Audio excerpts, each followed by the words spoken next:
The majority of people eating protein right now are doing it completely wrong. Not a little wrong. Fundamentally, structurally wrong in ways that are actively undermining their health goals. One landmark study found that over 60% of gym-goers are consuming protein in a pattern that makes much of it biologically useless to their bodies. 60%. And the worst part?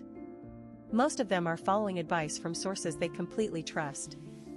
In the next 10 minutes, you are going to discover exactly what science actually says about protein requirements, why the number you have probably been told is dangerously oversimplified, and how timing, source, and distribution matter just as much as the total grams on your tracker.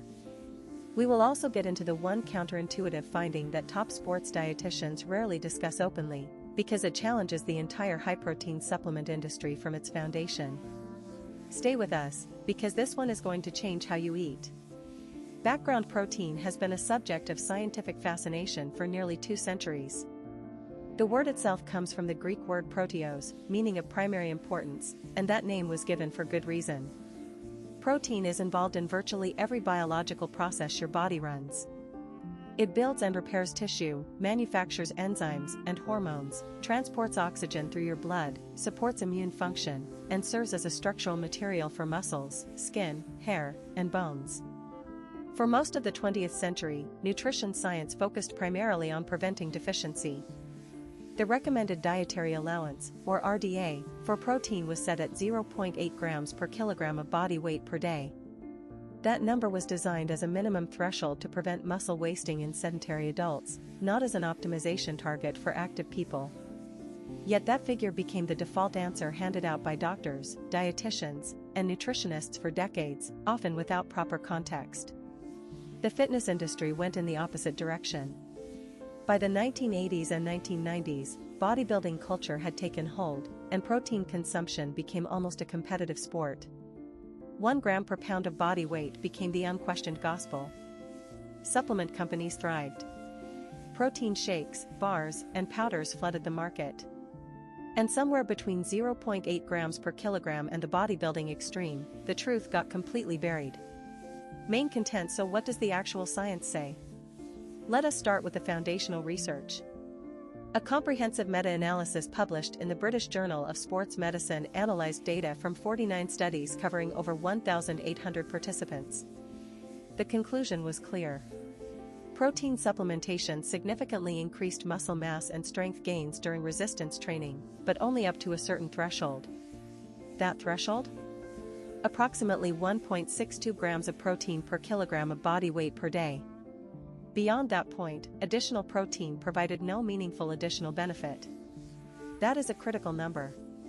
For a 180-pound person, that works out to roughly 132 grams of protein per day. Not the 200 or 250 grams many fitness influencers recommend. Not the aggressive numbers printed on mass gainer supplements. About 132 grams. And yet the supplement industry continues pushing numbers far beyond that ceiling. But here's what nobody talks about. The distribution of that protein across your day matters enormously, and most people get this completely wrong. Your body can only use approximately 20 to 40 grams of protein per meal for muscle protein synthesis. Anything consumed above that in a single sitting does not get stored as muscle. It gets oxidized for energy or converted to other substrates. So if you are eating 150 grams of protein but consuming it in 1 or 2 large meals, you are wasting a significant portion of it. The research supports spreading protein intake across 4 to 5 meals or eating occasions throughout the day. Each serving should contain roughly 25 to 40 grams of complete protein. This approach maximizes what scientists call muscle protein synthesis, the biological process through which your body actually builds and repairs muscle tissue. This single adjustment, without changing your total intake at all, can dramatically improve your results. Now let us talk about protein quality, because not all protein is created equal. Protein quality is measured by something called the Digestible Indispensable Amino Acid Score, or DIAAS. This scoring system evaluates how well a protein source delivers the essential amino acids your body cannot produce on its own. Animal proteins like eggs, chicken, beef, fish, and dairy consistently score the highest.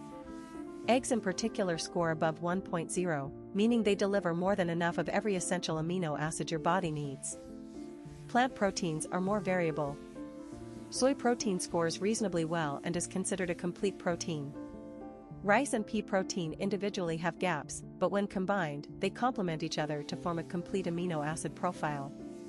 This is why plant-based athletes need to be more strategic about combining protein sources rather than just tracking total grams. Mid-roll break: the amino acid leucine deserves special attention. Leucine is the key trigger for muscle protein synthesis. Research from the University of Illinois has shown that leucine acts almost like an anabolic switch. A meal needs to contain at least 2 to 3 grams of leucine to fully activate the muscle-building response. Animal proteins are naturally rich in leucine.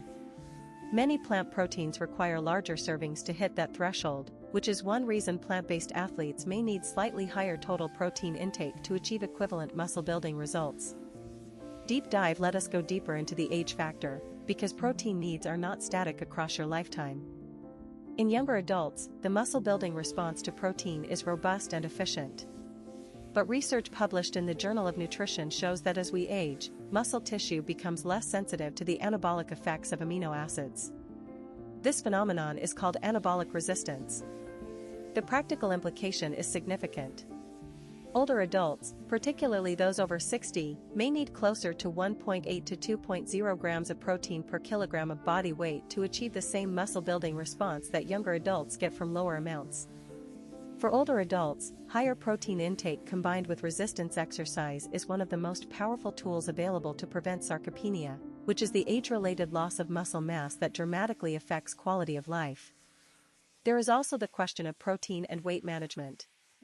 High-protein diets have a well-documented thermogenic effect. Your body burns more calories digesting protein than it does digesting carbohydrates or fats.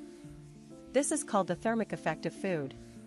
Protein has a thermic effect of roughly 20 to 35%, compared to 5 to 15% for carbohydrates and 0 to 5% for fat. That means eating 100 calories of protein results in a net absorption of somewhere between 65 and 80 calories.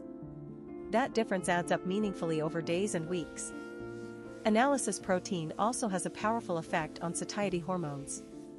Studies show that higher protein intake increases levels of peptide YY and GLP-1, hormones that signal fullness, while simultaneously reducing ghrelin, the hormone that drives hunger. This is why high-protein diets tend to result in spontaneous calorie reduction. People simply feel less hungry, eat less without trying, and lose weight more easily. The protein itself is not magical. It is the hormonal cascade it triggers that does the work. But here is what nobody talks about when it comes to protein excess. Consistently consuming well above your actual needs does carry some considerations. For individuals with pre-existing kidney disease, very high protein intake can accelerate kidney stress. In healthy individuals with normal kidney function, the evidence does not support harm from high protein intake. But that qualifier matters enormously. Many people do not know whether their kidney function is compromised. This is yet another reason why working with a healthcare provider to personalize your nutrition is essential rather than following a generic formula. The environmental dimension of protein choice is also a reality worth acknowledging. Animal protein production carries a significantly higher environmental footprint than plant protein production. That does not mean you should eliminate animal protein. But it does mean that thoughtful integration of high-quality plant proteins into your diet serves both your health and broader sustainability goals simultaneously. Conclusion: here is what you should take away from everything covered today. The RDA of 0.8 grams per kilogram was never meant to be your target. For most active adults, a range of 1.4 to 1.8 grams per kilogram of body weight is well supported by evidence. Before you go, if you learned something valuable today, hit that like button right now. Subscribe to HealthCore Daily for a brand new video every single day. We will see you in the next one.